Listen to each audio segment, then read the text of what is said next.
De que se declarara la emergencia, pues ni los expertos de primera línea lo tenían previsto. Y cuando vino, los especialistas de la medicina no sabían por dónde tirar. Nos pilló completamente desprevenidos. Y esto debe ser una lección de vida. Y voy a decir por qué. Porque en los últimos meses han salido titulares en la primera página de los periódicos de gran tirada en España y en otros países, que voy a citar algunos de memoria, pero que titulares como crisis en la salud mental, crisis en el sector sanitario. El sector sanitario está al límite de su salud mental. En tiempos de pandemia ha aumentado la ansiedad un 127%.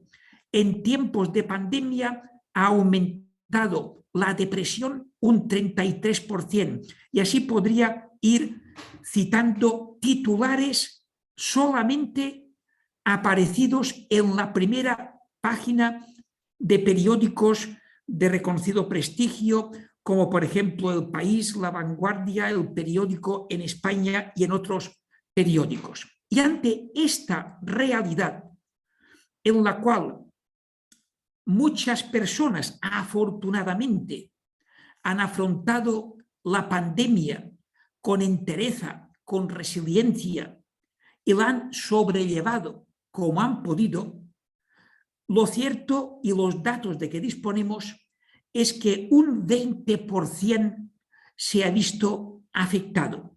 Se ha visto afectado en su estado emocional, más allá de lo que pueda haber afectado a la salud.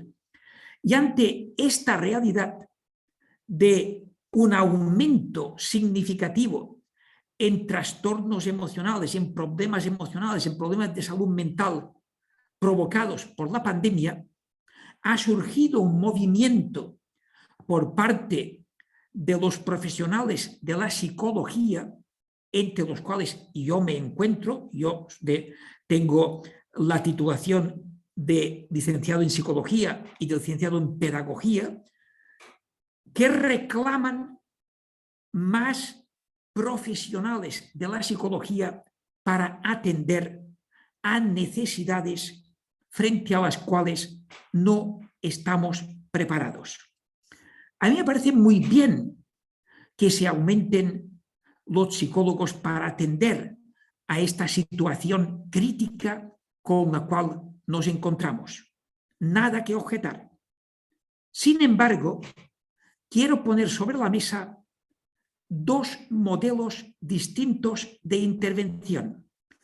Uno es el modelo clínico, centrado en la atención individualizada, a veces con un diagnóstico, con un tratamiento y un seguimiento, que en definitiva es el modelo médico, que es necesario e indispensable. Bienvenido sea, pero es insuficiente. Desde la educación emocional y desde la RIEP proponemos un modelo proactivo, que significa que se avanza a los problemas, que es preventivo y por lo tanto que se dirige a la totalidad de la población, no solamente a las personas que tienen dificultades o problemas, y cuyo objetivo es el desarrollo integral a través de competencias, el desarrollo de competencias y de competencias emocionales. Porque si estos aumentos de trastornos emocionales han sido consecuencias de la COVID, es porque han sido consecuencia del entorno emocional que nos rodea, no porque hayan nacido en principio con una predisposición, sino que en definitiva ha sido consecuencia de un proceso de aprendizaje o de desaprendizaje. Y desde la RIEP yo creo que hemos de insistir, de sensibilizar, de llamar la atención a las autoridades públicas, a las autoridades académicas, a las autoridades educativas, de potenciar el enfoque preventivo, proactivo, que interviene en grupo para el desarrollo de competencias y que es un modelo distinto del modelo clínico, individualizado, centrado en la persona que tiene problemas o dificultades. Espero que se entiendan los dos grandes modelos y estoy aquí para detallarlos, profundizar en la medida de lo posible sobre ellos y en el bien entendido de que en la medida que tengamos personas formadas en competencias emocionales, estarán en mejores condiciones para hacer frente a los retos, a las crisis que nos vamos a encontrar, y lo siento, pero nos lo vamos a encontrar inevitablemente en nuestra vida. Desarrollo de competencias emocionales es formar para la vida. Y agradezco y felicito a las personas que me acompañan hoy en este panel, que han publicado artículos sobre esta temática en la Revista Internacional de Educación Emocional y Bienestar, porque con sus aportaciones contribuyen a dar fundamentación científica a la educación emocional. Y la educación emocional tiene como objetivo contribuir a mejorar la convivencia, los climas emocionales, el rendimiento y el bienestar. Muchas gracias. Muchas gracias, Rafael. Toño, si nos compartes un comentario acerca de estas ideas y, por supuesto, pues, de lo que nos trae el día de hoy a esta mesa de diálogo. Claro que sí. Muy buenos días, tardes a los que estén en otros usos horarios. En primer lugar, felicitarlos, de verdad, también me sumo a esta felicitación del doctor Vizquerra en relación a la revista, en relación a la RIEP, en relación a este esfuerzo que están haciendo. Yo creo que es muy loable, muy bien. Qué bueno que tenemos posibilidades de poder tener estos espacios y estas vías para publicar, para dar a conocer una serie de trabajos en relación a esta situación de bienestar emocional. Me parece muy bien. Larga vida a la RIEP, enhorabuena, y que salgan muchos números más como este. Felicidades. En segundo lugar, el riesgo de que nos toque es que a lo mejor muchas de las cosas que queremos decir ya se dijeron, pero bueno, voy a tratar de complementar algunas cosas. Mira, yo algo que sí creo que es muy importante en esta situación de crisis, de cómo estas crisis impactó en la vida de las personas, es que hay que entender que las crisis, en primer lugar, pues es una amenaza a una serie de objetivos. O sea, veníamos haciendo una serie de cosas y nos amenazó esta pandemia. Ha generado una angustia, ha generado una situación de incertidumbre. Nos ha desorganizado, ¿sí? Hemos perdido capacidad de respuesta. Y nos ha puesto en un reto en relación a nuestra capacidad de afrontamiento. Pero así son las crisis, o sea, de alguna manera, si alguien nos hubiera dicho es que vamos a estar 2 años en una situación de encierro, pues no lo hubiéramos creído. Es decir, pues esta situación de ser repentinas, de etiología diversa, inesperada, pues nos agarró con la mano entre la puerta. Sin embargo, también creo que es muy importante decir que, y coincido totalmente, en que no podemos seguir con este enfoque patologizante de las cosas. Es decir, no podemos decir cómo esto impacta de una manera negativa en términos de salud mental, y entonces salud mental es prácticamente una situación que no se logró, y por lo tanto tenemos estas cifras que yo quería darles más cifras en México que tenemos, porque hicimos algunas investigaciones aquí en la universidad, particularmente un equipo del EQUIDE que nos dice, pues sí, los trastornos del estado de ánimo se han incrementado, particularmente ansiedad y depresión. Particularmente pasaron de un 13.6 a un 19%, principalmente en mujeres, ¿sí? Y de un 16 a un 25%, particularmente en mujeres que además tenían escolaridad básica o sin escolaridad. Entonces parece que además la pandemia pega más y pega más fuerte en personas menos favorecidas. Entonces, además causó un problema no nada más emocional, sino también un problema social, económico de gran envergadura. Entonces, ¿qué pasa cuando no tenemos una serie de situaciones favorecedoras de bienestar? Pues entonces viene una cuestión de enfermedad. Y entonces lo que tenemos que buscar es no nada más este enfoque, sino cómo promover, o sea, un enfoque más salutogénico, cómo promover este bienestar, cómo promover salir de una situación de crisis que nos agarró, pero que además vemos datos como muy contundentes, muy fuertes de cómo se han incrementado estos trastornos del estado de ánimo. Y a mí, personalmente, hay un dato que de verdad me ponen los pelos de punta, honestamente. Los que trabajamos en universidades nos hemos dado cuenta de que si ya veníamos con unas cifras de ideación suicida y de intento de suicidio brutal, las cifras a nivel mundial de cada 40 segundos hay un intento de suicidio en el mundo, etcétera, etcétera, pues nos hablan de que en las universidades, particularmente el grupo más vulnerable es entre 15 años y 29 y 24 años.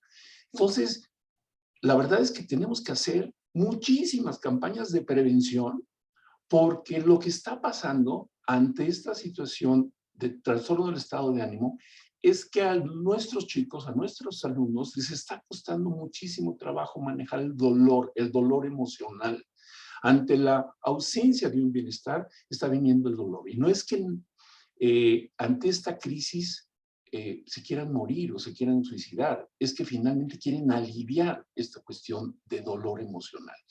Y ante podemos hacer toda una discusión en relación a las características de esta generación, millennial, postmillennial, o ya como se llame ahora esta nueva generación, de esta generación de cristal, esta generación líquida, etcétera, etcétera, podemos darnos cuenta de que realmente no tenemos elementos de afrontamiento de bienestar. O sea, parece que nos podemos romper fácilmente ante situaciones de vulnerabilidad emocional y psicosocial. Entonces, pues creo que el reto, yo creo que es enorme, pero además ante una coyuntura donde se está sacando este número, pero ante una situación globalizada, donde nos estamos dando cuenta que hay una urgente necesidad que atender, porque ante esta crisis el bienestar emocional tendría que ser una bandera, tendría que ser una forma en que todos los investigadores o todos los profesionales tendríamos que estar tratando de dar la batalla por favorecer. ¿Qué tendríamos que hacer para generar alternativas de afrontamiento mucho más funcionales, mucho más deseables ante una comunidad que se la está pasando mal? Y me refiero dentro de las universidades, pero no únicamente en las universidades, como ya también lo mencioné, ante una situación de crisis emocional provocado porque pues no tiene suficientes ingresos sociales, económicos, porque de alguna manera estás en una situación de vulnerabilidad a veces simplemente por una cuestión de género o simplemente por una cuestión social, etcétera. Entonces, creo que tenemos un enorme reto por delante. Yo estoy convencido que la psicología y la interdisciplina posee esas herramientas para llevar a cabo estas medidas preventivas, ¿sí?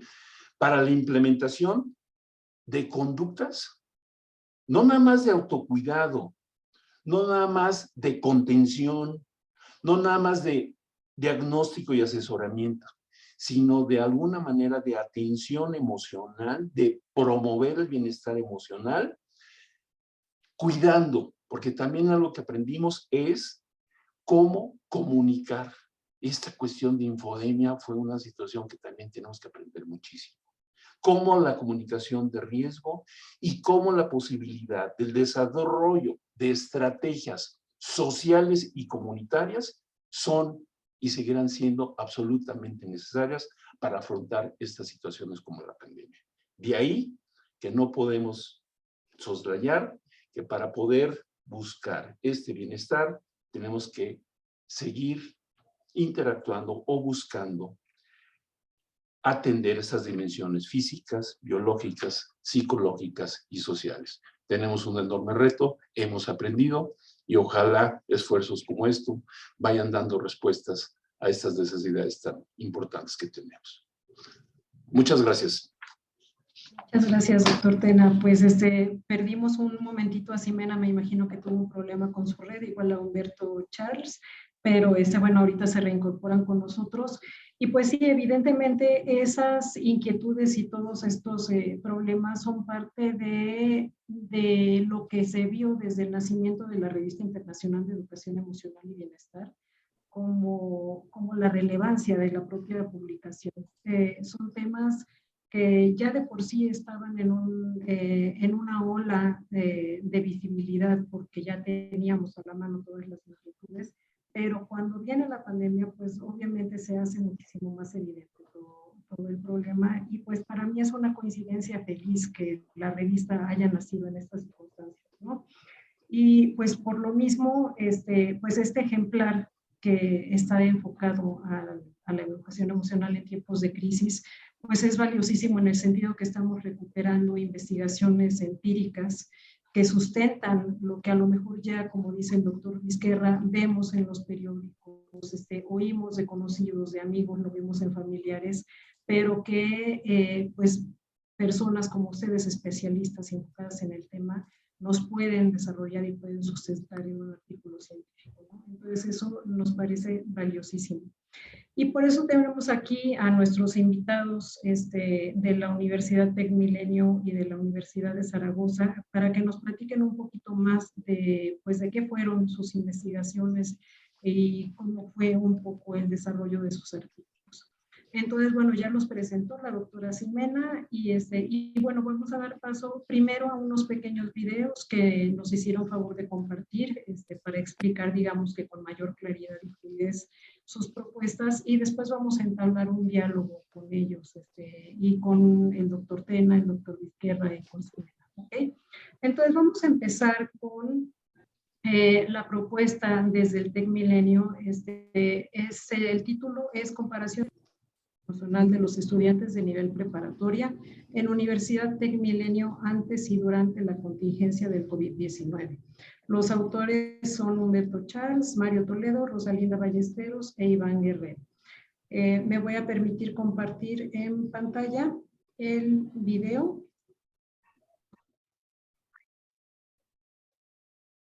Buenos días, mi nombre es Humberto Charles y voy a hablarles sobre un estudio de bienestar en los alumnos de la Universidad Tecmilenio. Me acompañaron en este estudio Mario Toledo, Rosalinda Ballesteros Valdés e Iván Guerrero.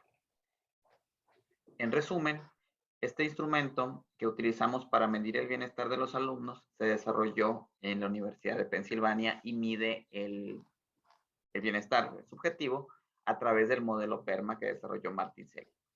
Los datos que levantamos fueron del 2019 y 2020. En abril, en el 2020 tocó que ya estaba muy severa la contingencia por COVID-19. El ecosistema de bienestar y de felicidad que tiene la universidad, consideramos que puede impactar de manera favorable a los alumnos y prevenir que los estragos por la contingencia sanitaria sean más severos. El ecosistema se basa en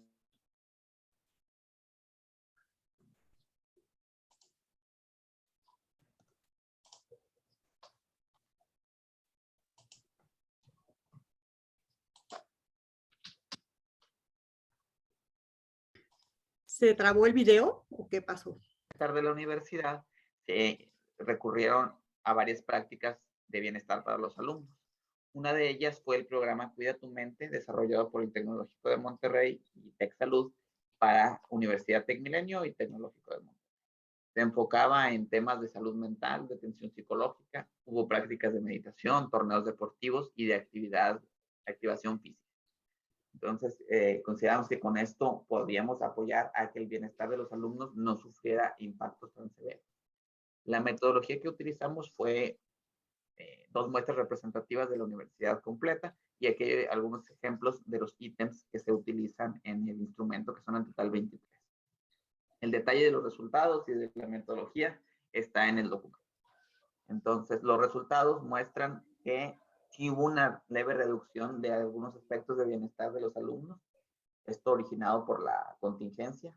Un aspecto favorable fue que las emociones positivas como tristeza, soledad, no tuvieron un crecimiento tan elevado como se pudo esperar y como se identificó en otros estudios para el resto de México.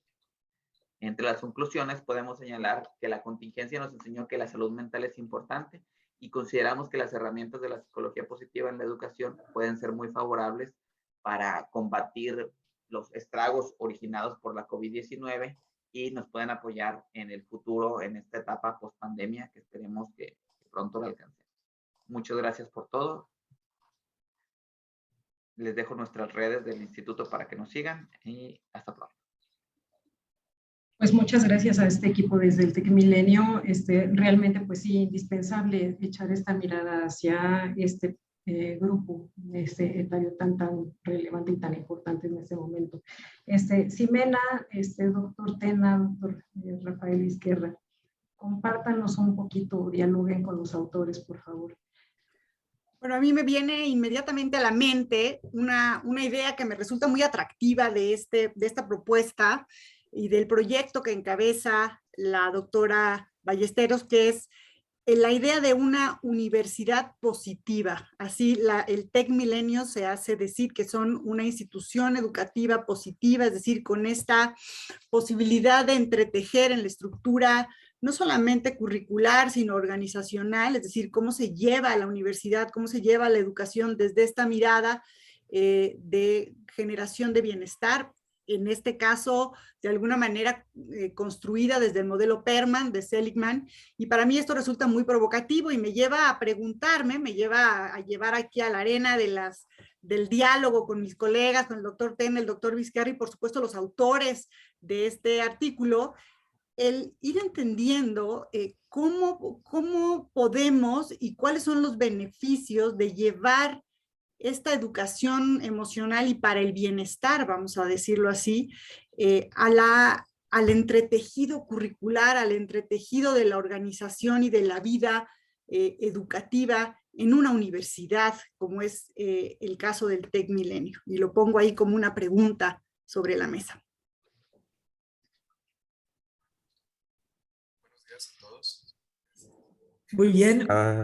Yo me permito comentar que para mí es una gran satisfacción leer este artículo sobre psicología positiva, lo cual me da pie para que todos tengamos presente que en esta revista internacional de educación emocional y bienestar hay una serie de conceptos básicos como son inteligencia emocional, un constructo hipotético de la psicología que fundamenta mucho lo que estamos haciendo. Por otra parte, las competencias emocionales que se ponen de manifiesta en el comportamiento habitual de una persona. La educación emocional, que es un proceso educativo que tiene como objetivo el desarrollo de competencias emocionales y que estas competencias emocionales se fundamentan en un marco teórico amplio e integrador. Entre los grandes marcos que fundamentan la educación emocional, creo que conviene recordar e insistir que está la inteligencia emocional, la neurociencia y la psicología positiva. Y este artículo se centra en la psicología positiva.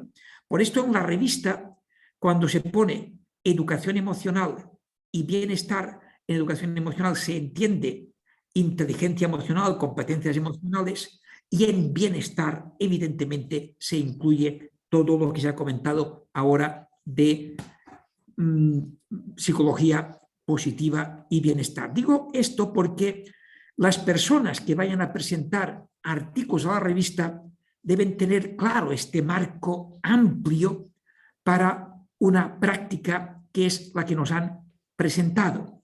Y a mí lo que me interesa es contribuir a la difusión de todo esto. El artículo me parece excelente. Felicito a los autores, de verdad, magnífico. Y en todo caso, lo que yo preguntaría desde la ignorancia y con la intención de contribuir a la difusión sería una persona, un profesor, otra universidad que quiera poner en práctica esto, ¿cómo lo puede hacer? Dar pistas para una puesta en práctica fundamentada en la investigación científica. Gracias. Y permítanme que insista, como sé que muchas personas que nos están escuchando en estos momentos lo que quieren y desean no es tanto artículos científicos, que son muy importantes, sino que lo que quieren y desean son propuestas para la práctica fundamentadas en las investigaciones científicas. Es por esto que me permito formular esta pregunta por si podéis dar alguna orientación. Muchas gracias. Muchas gracias, doctor. Pues bueno, dentro de lo que podría contestar a la pregunta y bueno, a reserva de lo que puedan complementar también mis compañeros, creo que parte fundamental de lo que hacemos y que puede ser replicable para otras universidades es nuestro modelo de bienestar. Partimos desde un ecosistema de bienestar que está incrustado dentro de desde nuestra cultura organizacional como Universidad TecMilenio hasta en nuestros planes curriculares, ¿no? Entonces tenemos toda una serie de actividades académicas, planes curriculares, que están enfocadas en desarrollar un ecosistema que está basado en los elementos del plan, ¿no? En desarrollar emociones positivas, fomentar actividades que conlleven a involucrarse los alumnos en sus actividades, a fomentar relaciones positivas, a desarrollar un propósito y a generar un logro, ¿no? Al centro de todo esto está el propósito de vida, ¿no? Al centro de nuestro ecosistema se encuentra el propósito de vida. Entonces, por ejemplo, dentro de los programas que menciono, y por ejemplo, la mayor parte, bueno, no la mayor parte, todos nuestros alumnos dentro de su plan curricular llevan entrenamiento en principios de bienestar y felicidad, ¿no? En donde a través de este programa ellos conocen sobre el ecosistema de bienestar, conocen herramientas para fomentar las emociones positivas, conocen herramientas, cómo conocer sus fortalezas de carácter, cómo aplicarlas, desarrollan, generan un propósito de vida, ¿sí? Y bueno, y a lo largo de los programas, a lo largo de su carrera, bueno, hay ciertos grupos de mentores, programas de mentoría que están enfocados a dar seguimiento al desarrollo de sus fortalezas, al desarrollo de ese propósito de vida, a revisitar ese propósito de vida en momentos posteriores a la carrera. Tenemos una serie de mediciones también, herramientas de medición que nos ayudan a poder tener esta visión de cómo está el bienestar de los alumnos, en qué elementos estamos impactando más. Entonces, creo que mi recomendación sería cómo empezar a desarrollar o cómo empezar a llevar esta parte de una universidad positiva hacia otros lados sería desde desarrollar e incrustar un modelo de bienestar tanto en el currículum como en la cultura de la universidad como organización. Muchas gracias. Permitidme que diga que estoy entusiasmado de escuchar esto porque hace 30 años era inimaginable que pudiéramos escuchar cosas de este estilo de cómo potenciar el bienestar en la universidad. Muchas gracias. Me parece importante recalcar aquí que precisamente es el reto y qué bueno que los autores aquí lo comparten. Sabemos que no basta con dar esa información, sabemos que no basta con tener adecuada información acerca de lo que sería el bienestar y cómo transmitirlo a nuestros alumnos o hacer una campaña de conocimiento, sino realmente lo que nos interesa es el cambio, cómo viene ese cambio de actitudes y sobre todo cómo puede venir ese cambio comportamental, que finalmente el bienestar pueda redituar en un cambio de comportamiento hacia una situación más adaptativa y funcional. Me parece que bien lo abordan en este artículo como esa cuestión del ecosistema de bienestar, precisamente porque esas fortalezas son las que se tienen que estar dando, reforzando y haciendo como hábitos, y qué bueno que pueden permear desde el plan de estudios o desde mejores prácticas como una referencia. Entonces, yo nada más como redondeando esto y a propósito de lo que hablábamos inicialmente en relación a la pandemia, es que si algo aprendimos, si algo nos dejó la pandemia, es una palabra clave que me parece que es flexibilidad. O sea, tenemos que irnos adaptando a una situación de bienestar de manera flexible, con mucha paciencia, con mucha tolerancia, con mucho humor, ¿sí? Con una regulación emocional pertinente, con un equilibrio y con una conexión interna. Entonces, yo creo que esto, yo lo veo reflejado aquí y me parece que esta promoción y habituación que debería de darse, pues es de aplaudir por parte de los autores. Enhorabuena. Iván, tú nos querías compartir algo de lo que se presenta aquí. Sí, claro. Antes que nada, agradecerles por su asistencia. Para mí es un honor compartirles todo este trabajo que hacemos hacia dentro de la organización y qué padre ponerlo sobre este panel y que podamos compartir esto que tanto nos apasiona con ustedes. Algo que yo quisiera compartir sobre lo que haya compartido Mario y complementar, pues es precisamente a través de esta promoción de recursos, que estos recursos los llamamos emociones positivas, los llamamos inteligencia emocional, resiliencia, como esta capacidad de adaptarse a las circunstancias y aprender de la experiencia y crecer en el tiempo, ¿verdad? A partir de ese aprendizaje. Todo esto engloba todas las iniciativas que hacemos hacia los estudiantes para que precisamente desarrollen comportamientos y hábitos que los conduzcan hacia una vida de mayor bienestar y que cuando enfrentan una circunstancia difícil o adversa tengan suficientes recursos para sobreponerse a ella. Entonces, es algo esencial que hacemos y esto a colación de las peticiones que hicieron en el chat de cómo lo hacemos. En el caso de los estudiantes, por ejemplo, de preparatoria, cada semestre llevan un curso de habilidades y en estos cursos de habilidades que son soft skills, incluimos estos elementos de bienestar para que los comiencen a incorporar en su vida. Con alumnos de profesional en el primer semestre, todos los estudiantes hacen un curso de principios de bienestar y felicidad. Y en este curso incluimos diversos temas que los pueden ayudar no solamente a sensibilizarse sobre estos temas, sino el elemento práctico. ¿Cómo aterrizo yo el elemento de fortalezas de carácter en mi vida? ¿Cómo las utilizo para obtener buenos resultados? ¿Cómo puedo yo regular mis emociones a partir de la gratitud, de la esperanza, de la inspiración? ¿Sí? Entonces, todo esto el estudiante lo hace en un semestre y se sensibiliza y pone en práctica ciertas herramientas para mejorar su vida. Ahorita Humberto les puede compartir un poquito más de eso sobre algunas aplicaciones digitales que ya estamos utilizando en este curso para promover el bienestar. Y más adelante en su experiencia formativa, no solamente nos enfocamos en el desarrollo personal del bienestar, sino cómo puedo yo impactar el entorno en el que yo me encuentro para mejorar el ambiente. Entonces, poco más adelante de la carrera profesional, todos los estudiantes hacen un semestre empresarial. Y en este semestre empresarial incluimos un curso que llamamos Organizaciones Positivas. Ese curso tiene el enfoque que el estudiante no solamente va a aprender a la empresa cómo desarrollar actividades para la productividad de la organización, sino que tiene que implementar una serie de acciones para mejorar el ambiente de trabajo con los compañeros con los que convive. Entonces, esa interacción que hace el estudiante es cómo aterrizo yo lo que aprendí para mejorar mi entorno organizacional, con un enfoque en fortalezas, con un enfoque en relaciones y con un enfoque en el engagement de los colaboradores. Entonces, el estudiante no solamente aprende temas importantes de la organización, sino que va con la consigna de realmente impactar la vida del colaborador con este enfoque.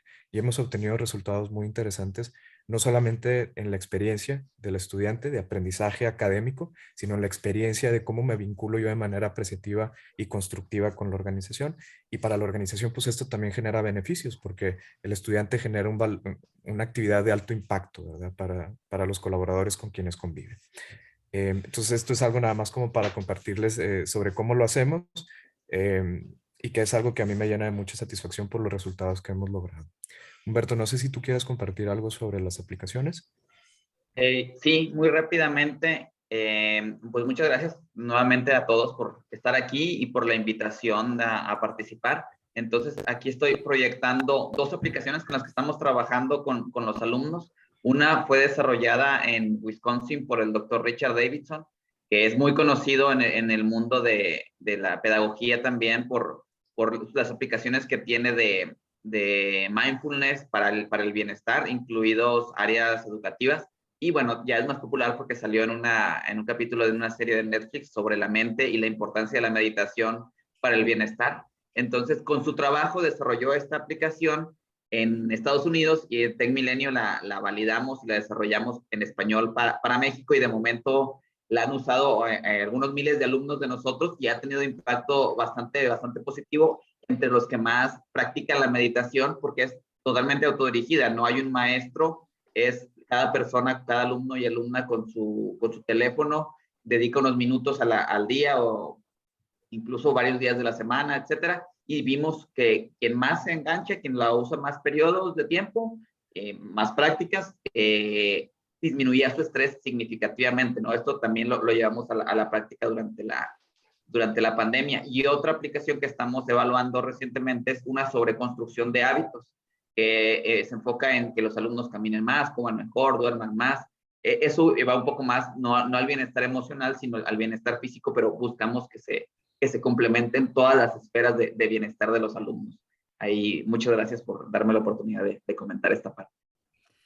Pues nos dará mucho gusto volver a recibir un trabajo en la revista donde se publiquen resultados acerca del uso de todas estas aplicaciones. Sin duda, el llevar la tecnología a esta área del desarrollo del bienestar, de las habilidades emocionales, bueno, pues es algo que vamos a ver cada vez más cercano a todos nosotros. Yo quisiera rápidamente hacer una provocación aquí antes de pasar a la presentación de nuestra siguiente autoría, de la siguiente texto, que es que si leen el artículo de nuestros colegas de Tech Milenio con su experiencia de esta mirada de educación para el bienestar, pues se van a dar cuenta justamente de algo de lo que hablaba ya el doctor Vizquerra al inicio de este panel, que es que este tipo de orientación educativa tiene una función de protección para el cuidado de la salud mental. Es decir, lo que nos enseñan en este artículo es que justamente el haber implementado a priori un esquema educativo desde el cual se cultivan estas habilidades socioemocionales, de alguna manera tuvo un efecto de protección, no solamente en el rendimiento académico, que es muy importante, ¿verdad? En una situación de desbalance, de desequilibrio, de crisis, sino en general en la percepción de bienestar de los estudiantes. Y más interesante aún es la comparativa que hacen de la tendencia que se percibió, al menos en México, de lo que fue la percepción de bienestar emocional de los jóvenes en general. Así es que, bueno, pues este es un ejemplo de justamente lo que puede ser la educación emocional, como decía Rafael Vizquerra, como elemento o estrategia de prevención y cuidado a la salud mental. Así es que, bueno, pues no dejen de leer este artículo. Yo invitaría a que reflexionáramos, sobre todo quienes estamos en instituciones de educación, incluso educación superior, en donde creeríamos que estas habilidades no se tendrían que ejercitar, ¿no? Que pensemos en justamente cómo estas experiencias que se comparten con evidencia empírica, científica, nos muestran justamente el valor que puede tener el repensar nuestra educación desde una educación para el bienestar, ¿no? Me voy a nuestros siguientes autores. Ale, si nos haces favor de acompañarnos con la presentación de nuestros colegas de la Universidad de Zaragoza, porque para ellos ya es tarde allá en España, entonces tampoco los queremos dilatar mucho. Así es, pues muchas gracias. Sí, claro que sí, pues es muy interesante este puente entre la tecnología y la educación para el bienestar. Y pues es muy interesante también que fue otra de nuestras grandes inquietudes durante la pandemia, que a lo mejor volteábamos a vernos y estábamos todos enfrente de una pantalla. Y entonces este otro artículo de los colegas de la Universidad de Zaragoza nos hace reflexionar también un poco sobre este sentido. Se titula E-competencias e inteligencia colectiva, propuestas para el desarrollo emocional en las interacciones en línea. Los autores son Ana Cebollero Salinas, Pablo Bautista, Jacobo Cano y Santos Orejudo. Y bueno, les voy a compartir el video que nos hicieron favor ellos de enviarnos.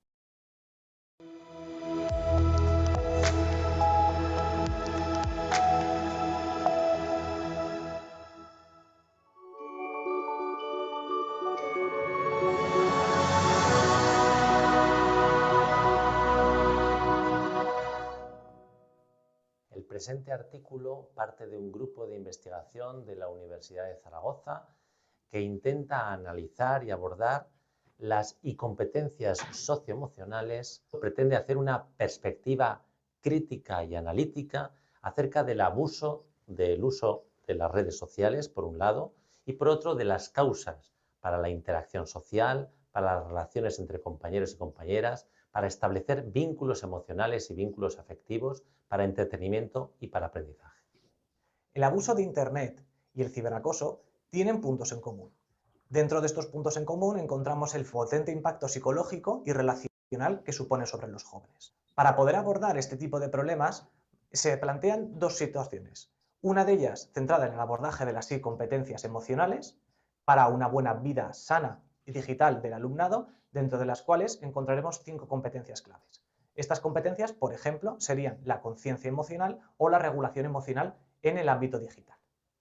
El otro aspecto sería la inteligencia colectiva, un paradigma que surgió recientemente en el 2010 y que lo que nos viene a decir es básicamente que hay un factor que emerge cuando un grupo muy grande de personas están desarrollando la misma tarea. Que el resultado de abordar distintas tareas de una manera colectiva siempre será mucho mejor que si se abordan de manera individual o colaborativa. Estos aspectos son muy positivos para la educación emocional del alumnado, ya que se les puede proponer distintas actividades que tengan que ver con su regulación emocional o con aspectos críticos de Internet a través de distintos problemas y que sean capaces de resolverlos de una manera colaborativa, llegando a generar al final una única solución muy efectiva para el resto. Finalmente, las administraciones educativas, la política educativa, debe abordar desde ese uso responsable de las redes sociales, esa revisión del currículum, la incorporación de la inteligencia colectiva como herramienta interesante para el trabajo en equipo, para el trabajo interactivo,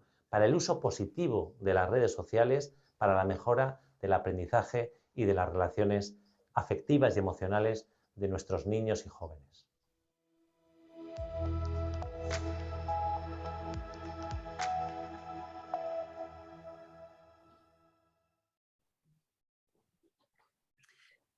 Pues abierto el diálogo, adelante. Muchas gracias, Ale.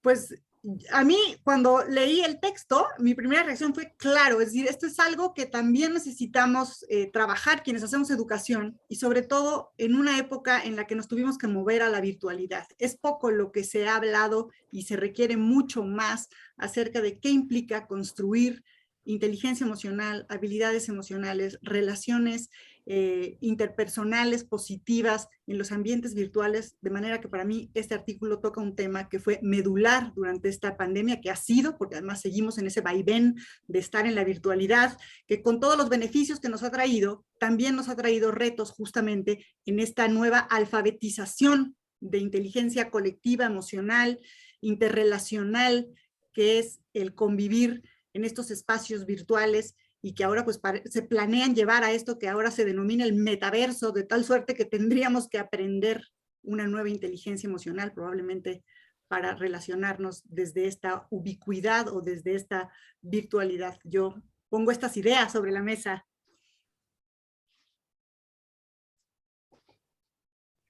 Yo quisiera comentar, Ximena, si me lo permiten, que la verdad es que es un problema que estamos viendo ahorita en la clínica de bienestar universitario aquí en la universidad. Nos estamos enfrentando a esto. O sea, chicos, chicas que vienen en situación de crisis, atención psicológica, porque dicen, es que de repente ya no sé cómo relacionarme con mis compañeros en vivo. Nosotros regresamos a la presencialidad. Es que ya no sé cómo apagar al profesor o ponerlo en mute cuando está en vivo. Es que ya no sé cómo, de qué platicar cuando estoy toda la mañana. Me tengo que salir o cómo le hago para ir a comer a la cafetería, si me van a aceptar o no. Hay una serie de temores y miedos en los chicos en esta, a veces, incapacidad de relacionarse interpersonalmente que no habíamos visto. Yo no lo había visto antes de la pandemia en la misma clínica. Entonces, sí me parece que desarrollar estas competencias nos ha llevado a generar también aplicaciones, porque coincido con que sí tendrían que estarse como monitoreando un poco los chicos y chicas de las diferentes escuelas y diferentes grados. Incluso ahorita les voy a poner en el chat una app que podemos recomendarles, donde podría estarse monitoreando en relación a cómo me siento, cómo procurar mi bienestar en el día a día, donde vienen incluso algunas estrategias y situaciones de afrontamiento, porque es una necesidad. O sea, el problema del distanciamiento social que nos impuso la pandemia es que también trajo un distanciamiento emocional, y eso es lo que no podemos permitir. Tenemos que buscar por todos los medios que ese distanciamiento emocional no se presente, aunque haya esa situación social que puede marcar la pandemia. Entonces, creo que tenemos que seguir buscando estas estrategias, y aquí veo la relevancia del artículo, porque pues a través de apps, a través de la presencialidad, a través del regreso a estas situaciones, tenemos que buscar la procuración del bienestar en nuestros alumnos. Muy bien, yo quisiera en primer lugar felicitar a Jacobo Cano por la magnífica presentación en el vídeo, a Pablo Bautista, Santos Orejudo y Ana Cebolledo, porque con este artículo, para mí este artículo es la punta del iceberg de uno de los grandes problemas del siglo XXI, que es el desarrollo de competencias con inteligencia colectiva para el desarrollo emocional. Y me gustaría explicar un poco en qué estoy pensando, además de todo lo que se está diciendo. Porque en tiempos de la pandemia ha aflorado un problema que creo que todos hemos de tomar seria conciencia, que es el de los bulos y las fake news, donde nadie nos ha preparado ni nos ha formado para hacer frente a esta problemática. Problemática que, como sabemos, hay un sector muy importante antivacunas que puede obstaculizar la seguridad ciudadana. Y con noticias que se han difundido por las redes sociales sin ningún fundamento. algunas noticias realmente sorprendentes. Os confieso que con la noticia de ayer, donde con motivo de la muerte del mentor de Bolsonaro, que es el que manda en estos momentos en Brasil, resulta que es uno de los, diríamos, no solo mentores, sino de las mentes que difunden esto que vamos a denominar específicamente fake news. Y este personaje es un defensor del terraplanismo. Yo cuando me he enterado, tengo que reconocer mi ignorancia, que no lo sabía. No sabía que el terraplanismo todavía tiene defensores.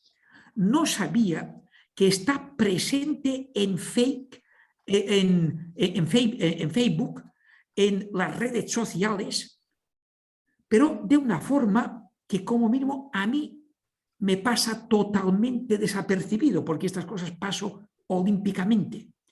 Pero pensar que en el siglo XXI mentores de presidentes de países tan potentes como el Brasil están defendiendo que la Tierra es plana 400 años después de la revolución copernicana, tengo que reconocer que me cuesta muchísimo entender.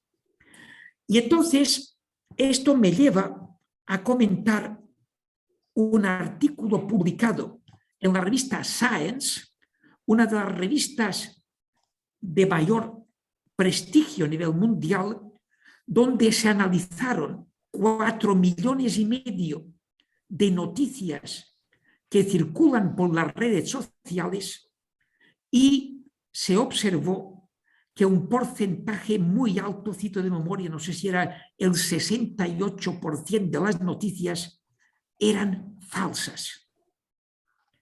Pero la gente se lo cree. ¿Y qué pasa para que una noticia sea creída sin que sea verdad? Y esto es muy importante porque biológicamente estamos programados para actuar con el horizonte de aumentar nuestras probabilidades de supervivencia. No estamos programados ni para la felicidad ni para la búsqueda de la verdad, sino para la implicación en aquello que emocionalmente nos activa. En esta investigación que estoy citando, después de la sorpresa de por qué circulan tantas noticias falsas, resulta que un tuit se retuitea o una noticia se reenvía no en base de que sea verdad, no en base de que he contrastado que esto realmente es verdad, merece que la gente lo sepa y por tanto lo reenvío, sino que esta noticia activa en mí emociones, sobre todo emociones de miedo, ira o sorpresa, y cuando me activa estas emociones, tengo una necesidad de compartirlo y por lo tanto lo reenvío a mis contactos sin ninguna previsión, sin ninguna constatación de si es verdad o no. Y esto hace que las noticias falsas activan más emociones que las noticias verdaderas, porque las noticias verdaderas muchas veces son falsas, son aburridas. Las noticias falsas son aburridas, no falsas. Y entonces resulta que una noticia falsa puede haber dado la vuelta al mundo antes de que una noticia verdadera haya tenido tiempo de atarse los cordones de los zapatos. Y así estamos.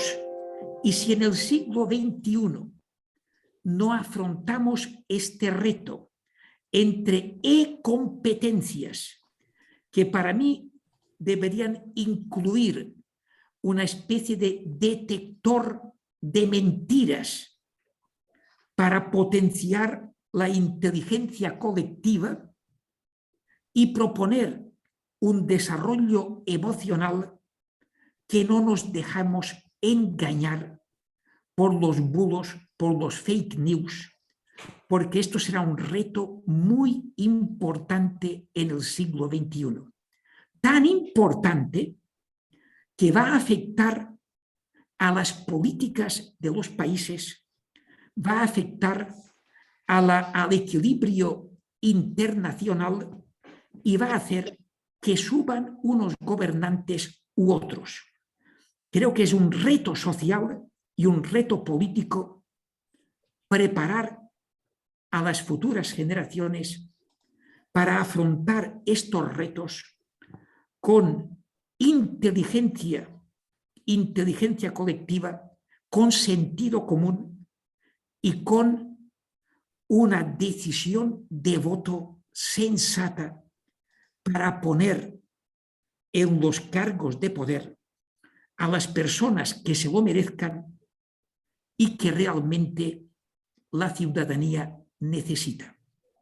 Porque cuando vemos por dónde va el mundo y cuando vemos que se reúnen, por ejemplo, en España el fin de semana pasado, grupos de extrema derecha que tienen escuelas especializadas en Roma para difundir mensajes que sean de alguna forma seguidos por una ciudadanía acrítica, las consecuencias pueden ser imprevisibles. Por esto, muchísimas gracias y felicitaciones por introducir este tema, donde el artículo para mí es un pionero, pero que solamente refleja la punta del iceberg del gran embrollo que hay debajo. Muchísimas gracias. Bueno, la pregunta en todo caso sería, ¿qué podemos hacer para formar personas con competencias de este calibre y que podamos estimular el desarrollo de estas competencias con inteligencia colectiva, con competencias, etcétera? Muchas gracias. Muchas gracias por los comentarios y las aportaciones que nos han hecho los 4 autores que formamos parte de un grupo de investigación de la Universidad de Zaragoza, Educaviva. Queremos agradecer esta oportunidad. Y nuestro trabajo no llegaría a la calidad y a la evolución en la que está si no es por los predecesores. Y queremos poner en valor el trabajo del doctor Vizquerra, porque desde nuestro punto de vista, detrás de tantos años de experiencia, hay un modelo robusto de la gestión emocional, de las competencias emocionales. Y en este sentido, el artículo intenta basarse en ese modelo para reforzar el paso de la gestión de las emociones, de las competencias emocionales, a las i-emociones, la i-conciencia emocional, la e-regulación emocional, el i-autocontrol de la impulsividad a través de las redes sociales, la autonomía en las redes sociales y la competencia social. Por lo tanto, una de las ideas que en este foro tan interesante queremos compartir es que que la red tiene un gran sentido, porque se une a programas, investigaciones de colegas y de otros grupos que tienen una larga tradición. Y en segundo lugar, nos alineamos totalmente con los comentarios del doctor Tena cuando hablaba anteriormente de desestigmatizar la salud mental y la salud emocional, de un papel preventivo y de un papel también para para todos los alumnos y todos nuestros estudiantes. En ese sentido, somos conscientes que la soledad, la ansiedad, los temores y también en el periodo de la adolescencia la necesidad de afrontar retos, ¿no? Un poco unido ahora con lo que el doctor Vizquerra hablaba de las noticias aburridas. Y sí que me gustaría enlazar con mi compañero el doctorando Bautista, porque la inteligencia colectiva y la tecnología, desde nuestro punto de vista, efectivamente es un análisis comparativo muy idóneo, el de punta de iceberg. Y el profesor Bautista va a comentar un poquito todas las posibilidades que tiene de llegar a adolescentes, a jóvenes, a universitarios, a comunidades educativas en beneficio de la inteligencia colectiva. Muchas gracias.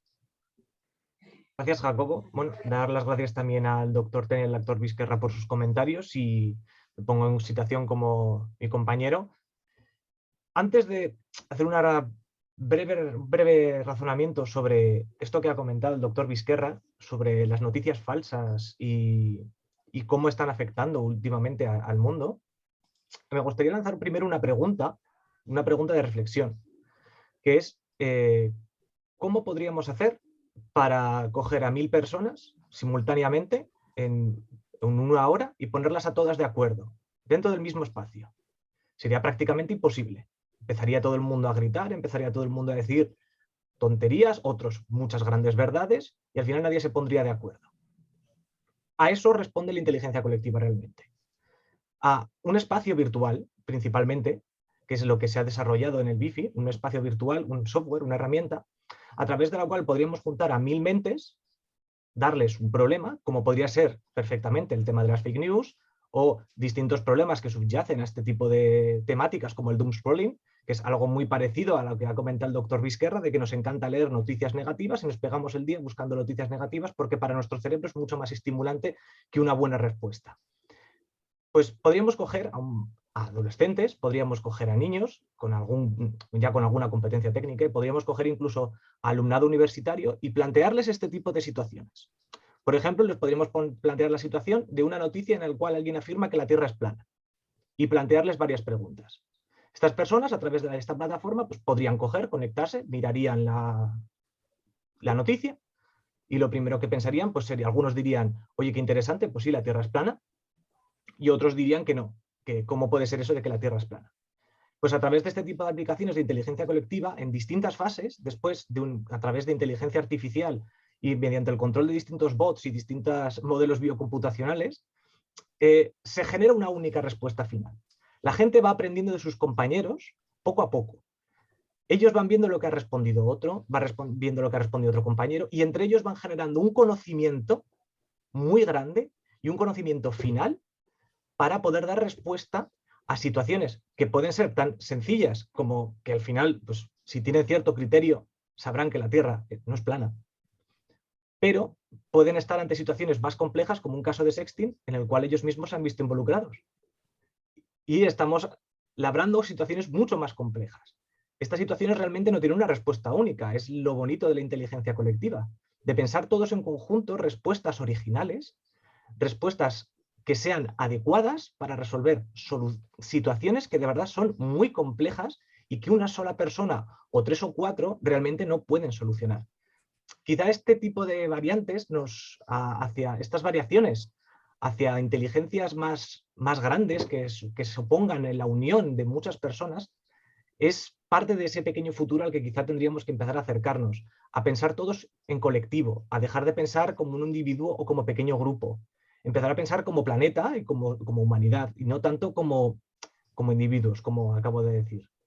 Entonces, esto estaría muy relacionado seguramente con todos estos temas de competencias emocionales. Al fin y al cabo, cuando compartimos situaciones con distintas personas, estamos activando tenemos distintos mecanismos emocionales que nos permiten empatizar o no con distintas situaciones o distintas personas. Entonces, a través de la inteligencia colectiva podemos poner en valor que estas personas, al ver a sus compañeros, al ver las respuestas de otros, quizá empiecen a plantearse, pues quizá la Tierra no es plana.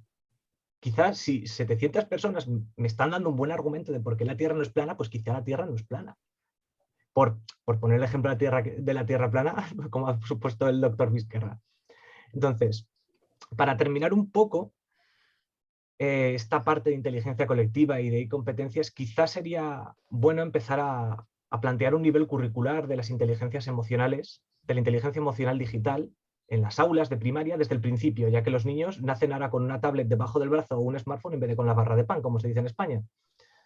Entonces, quizá sería bueno que desde el principio empecemos a educarles competencialmente de forma digital y no solo emocional presencial, sino también emocional digital, que sean capaces de entender los sentimientos de otras personas dentro de la red y de identificar los suyos propios. Porque muchas veces cuando hacemos algo tan sencillo como ver una fake news y decimos, madre mía, qué salvajada, a veces tenemos que reflexionar si hemos pensado que es una salvajada o hemos llegado a pensar que es verdad en algún momento. Entonces, eso, para terminar, que quizá desde pequeñitos tendríamos que empezar a educar al alumnado en este tipo de competencias, seguir aún más en un desarrollo muy crítico de la conciencia emocional en Internet en la adolescencia y no dejárnoslo en ningún momento en la universidad. Y muchas gracias por darnos este espacio para comentar nuestro trabajo. Bueno, pues yo quiero decir que, como bien dijo el doctor Vizquerra, este es un campo que apenas alcanzamos a ver la punta de lo que va a ser, porque finalmente si algo nos puso delante esta crisis y algo nos mostró la pandemia, es la flexibilización de espacios sobre los cuales, pues de ahora en adelante vamos a convivir.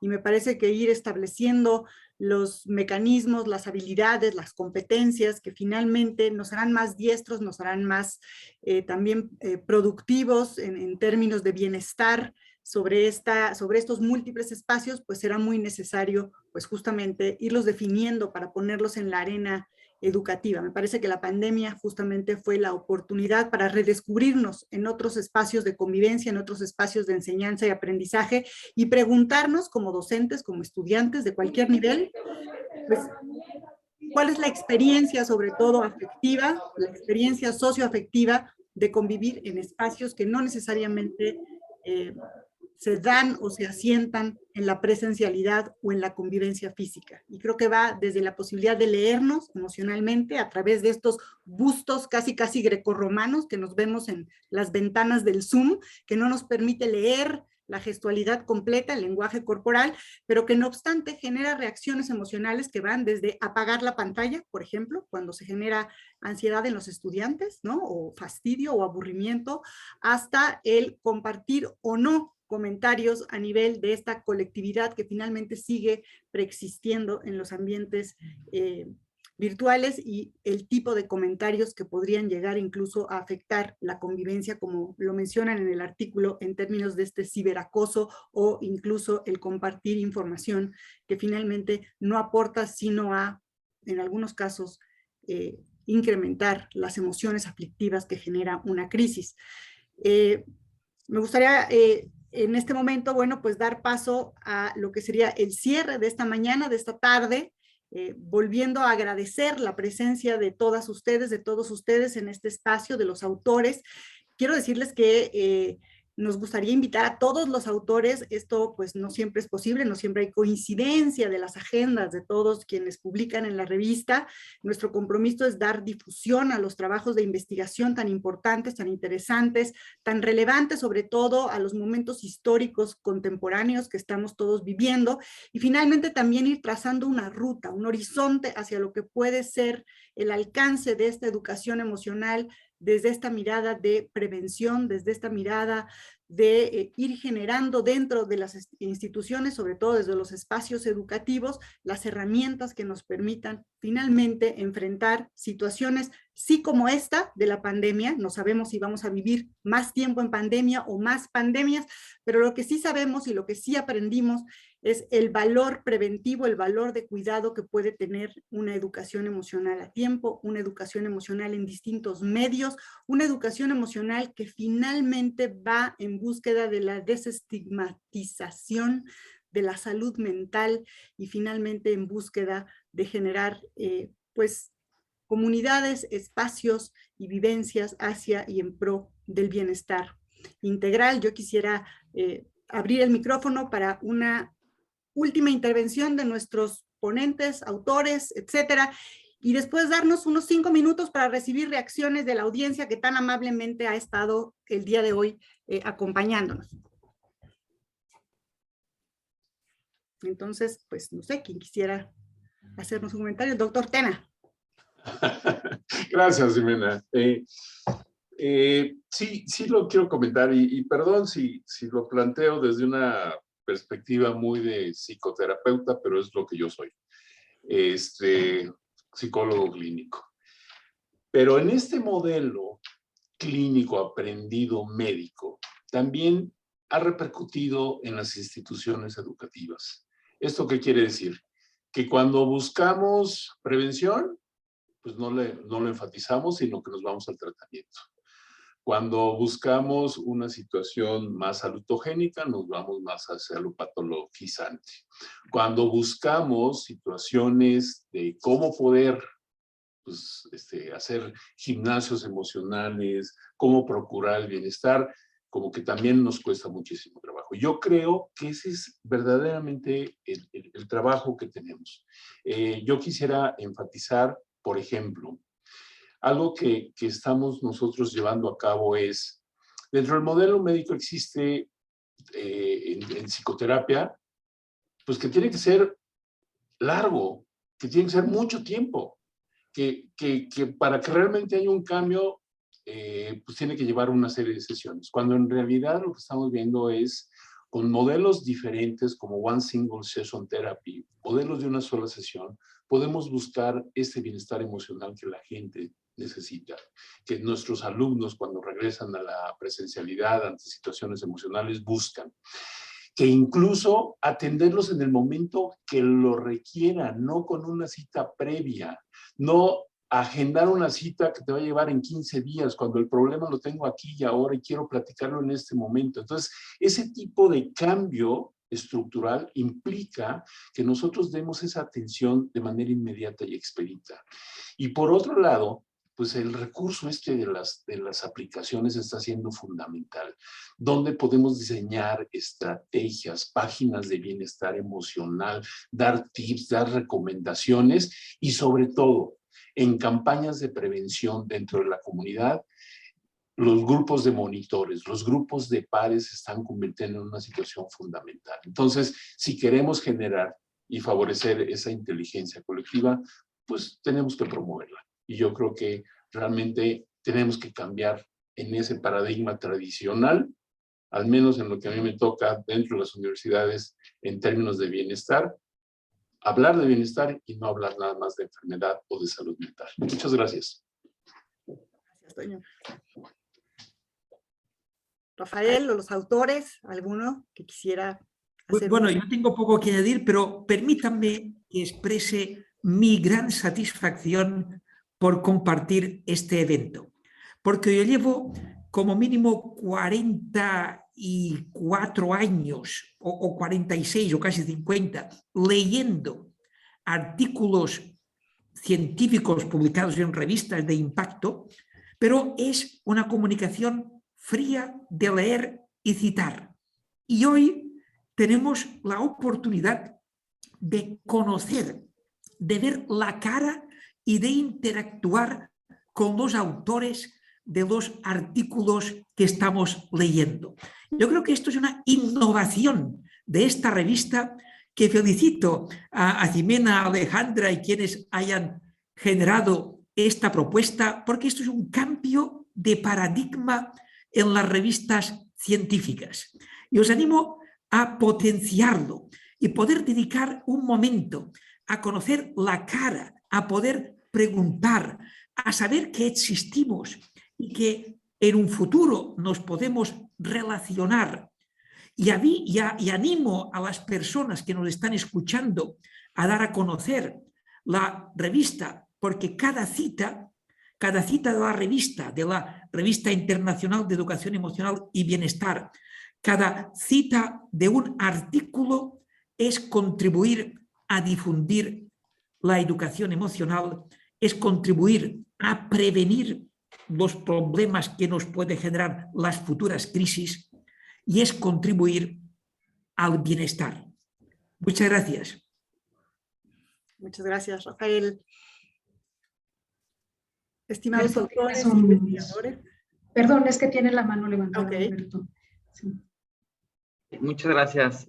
No, pues rápidamente nada más mencionar la gratitud que siento por las organizadoras por habernos invitado desde participar en la convocatoria y luego en el evento, porque como dice el doctor Rafael, es una oportunidad muy grata para compartir experiencias y aprendizajes y llegar a una comunidad mayor. Somos cerca de 100 personas las que estamos participando, entonces eso es bastante grato para nosotros que el trabajo que estamos haciendo lo pueda conocer más gente.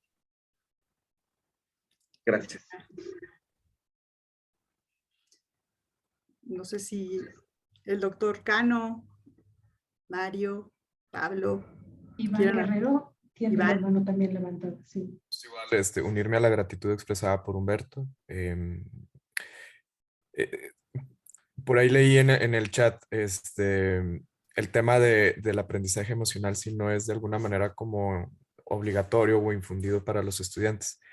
Y desde la perspectiva de la educación en bienestar, que también se llama educación positiva, por así llamarle, eh, las habilidades de bienestar son igualmente equivalentes a las habilidades académicas. Entonces, el currículum, al incrustar estos elementos del bienestar, le estamos dando el justo valor a estas habilidades que son necesarias no solamente para el éxito personal, sino también para el éxito profesional de los estudiantes.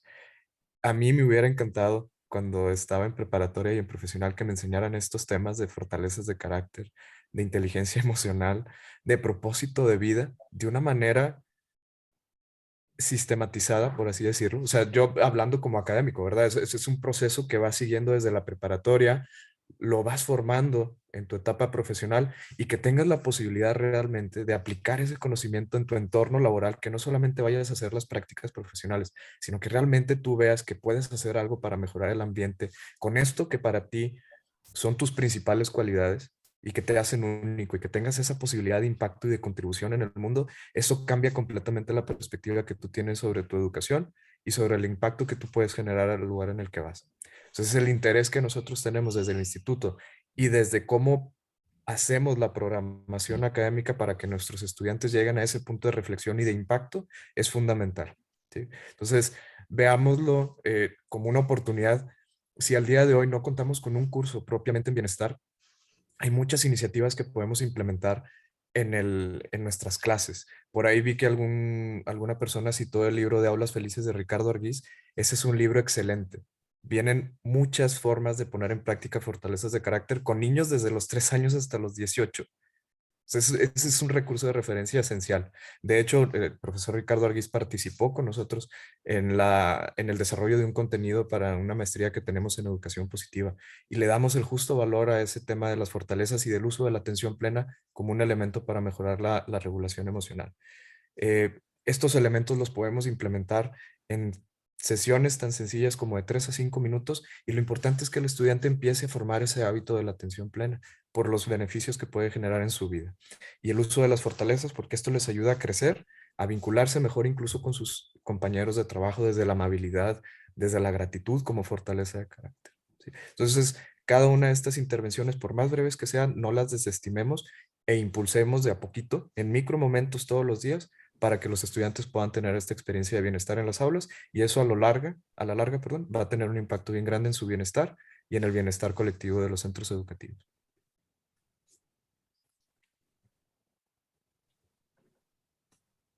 Gracias. Quisiera añadir que el trabajo de décadas del doctor Vizquerra y el trabajo de cada uno de los aquí presentes es una muestra a través de esta red del efecto multiplicador por el trabajo, por la educación emocional.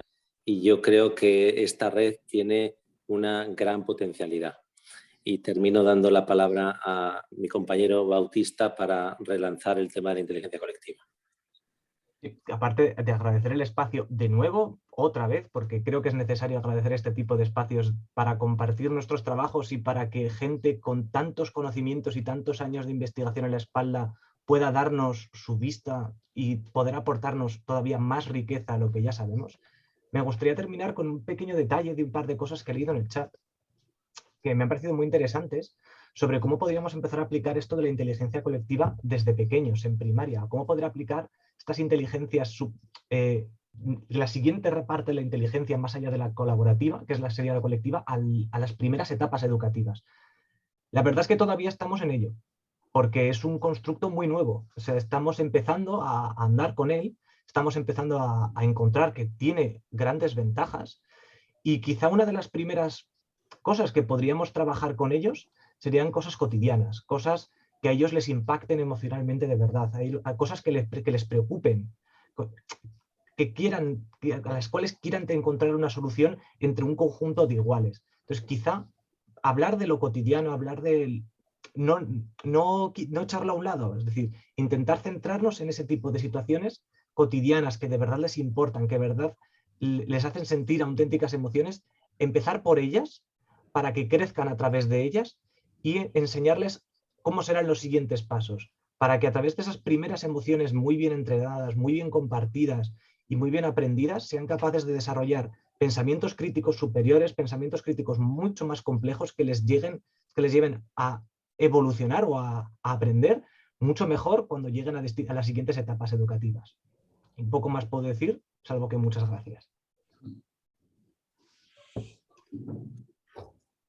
Bueno, pues se nos está acabando el tiempo, ya estamos en el punto de darle cierre a esta mañana, tarde de presentación de este volumen 2, y a mí no me queda más que, como dice Pablo, reiterar el agradecimiento, invitar a toda la audiencia, por supuesto, a que siga los contenidos de la revista. La revista, nuevamente reitero, tiene el objetivo de acompañar esta práctica de la educación emocional desde todas estas vertientes que ustedes ya pudieron escuchar esta mañana, y por supuesto visibilizar la investigación que se hace desde esta mirada científica en torno a estas dimensiones, y finalmente ir creando este horizonte de posibilidades, este horizonte desde el cual quienes hacemos educación podemos, pues por supuesto, inspirarnos, pero también reconocer la importancia que tiene el llevar a la educación este concepto de bienestar, de manera que podamos ir construyendo,